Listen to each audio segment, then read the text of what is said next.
नाज़रीन नवां जतोई वेझो ॻोठ हाजी गुलाम हुसैन जरवार जो रहवासी निगर जलालुद्दीन जरवार पुरस्कार बीमारी सबब हलण फिरण खां लाचार बणियल आहे। रिपोर्ट करे रहियो आहे अल्लाह रखियो बड़ो।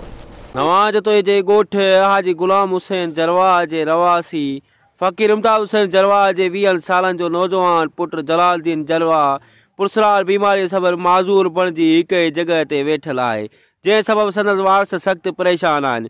संदसि वारसनि मौज़ी मर्ज़ सबब पुट जे इलाज लाइ अलाह तला विकिणी छॾियो आहे।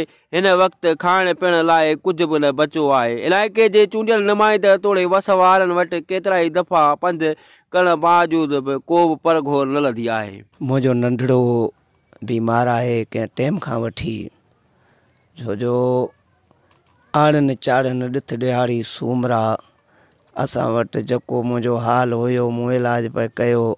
हींअर मुंहिंजो हाल न आहे, मां सफ़ा पुठिते पहुची वियो आहियां। मुंहिंजो नंढड़ो माज़ूर आहे ऐं हू बीमार आहे। हुनखे बीमारी बि अहिड़ी आहे जो राति जो सॼी राति हुनखे झटका अहिड़ा था अचनि जो हू सफ़ा हुनखे इन हालात खां परे था करे छॾनि। पोइ औलाद जो सूर ॾिसी तकलीफ़ बि थिए थी।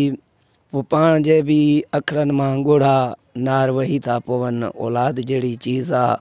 मुंहिंजो वसवारनि खे जेके बि आहिनि वसवारा उन्हनि खे अपील आहे, ख़ुदारा मां मिसकीन आहियां, मुंहिंजो हाल न आहे, मुंहिंजो नंढड़ो बीमार आहे।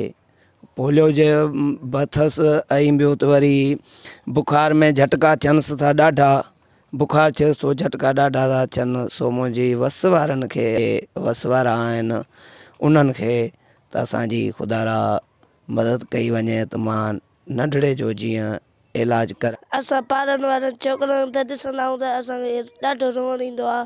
मुंहिंजो भाउ ख़ुशि हुजे असां हुन सां रांदि खेॾूं हा। मुंहिंजो भाउ मूंसां स्कूल हले हा, असां स्कूल मां ॿई भाउ गॾु अचूं हा, गॾु वञूं हा। पीला हिन जी कीअं महिरबानी तव्हां करे हिन जो इलाज करायो। हीअ असांजो सोट आहे, वॾो खां वॾो आहे सोट, पोइ नंढो हू आहे, कीअं बि करे हिन जी तव्हां अपील करायो। अंदरि माज़ूरनि लाइ ईंदड़ माज़ूर कोटा ऐं फंड बि नथा ॾिना वञनि, जंहिं सबब संदसि वालिद इंतिहाई मायूसी जो इज़हार कंदे सिंध जे वॾे वज़ीर सैयद मुराद अली शाह समेत सिंध जे सरहदीअ वारनि खे अपील कई आहे त नौजवान पुट जे इलाज लाइ माली मदद कई वञे। कैमरामैन मोहम्मद अमीन चवण सां गॾु अल्लाह रखियो अबड़ो, आवाज़ TV नवां जतोई।